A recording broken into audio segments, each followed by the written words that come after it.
Hi, I'm Brian and welcome to the behind the scenes tour for 1916 Challenges. If you've ever wondered what happens when the cameras aren't rolling, here's your chance to find out. As well as our 1916 kids, there's a big team who make the show happen. From camera, sound, food, researchers and the ever-elusive producer. It's top secret, but let's take a look around the set. I'm not sure will I make it out, but I can hope so. So in we go. The door just opens, which is kind of creepy. Houses in 1916 were very different to the ones we have now. Do you think there might be rats or mice living in here? Yeah. And do you think someone should be living in here? Nope. Wallpaper, rats. I know what to do. And I think we'll head down to the basement now and head deep underground now.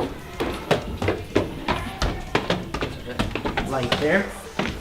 With no electricity, this 1916 basement is dark and very scary. That's the tour of this big old creepy house completed. I have made it out alive, which I'm delighted about. Meanwhile, everyone's still filming. I wonder how they're doing without their tablets. I was doing some beautiful embroidery.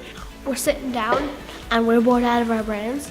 Out of fairness, Simon, will you be taking part in the no phones rule? Am I going to take part in the no phone drill? Absolutely, yes, I am. Of course, I am. My phones have all been taken off me. I cannot be contacted. So yeah, I'll be going through the journey with the kids as well. After all that filming, it's time to let you in on some of the 1916 food. This is gur cake. I'm not sure what it is or what's in it, but I'm going to sit down and try some with Mr. Simon Delaney. No.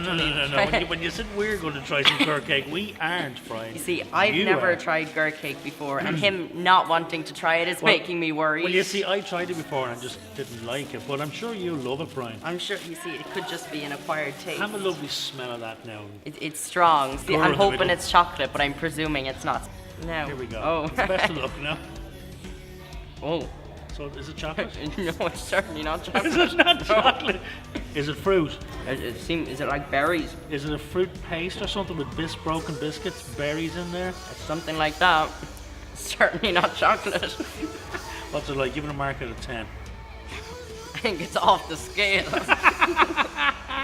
Certainly off the scale. Oh God. So what you're saying to me basically is that you wouldn't have been one of the gurriers then running around grabbing cake out of the bakeries. I might have grabbed it, but I certainly wouldn't be eating it. You would have grabbed it and thrown it at somebody.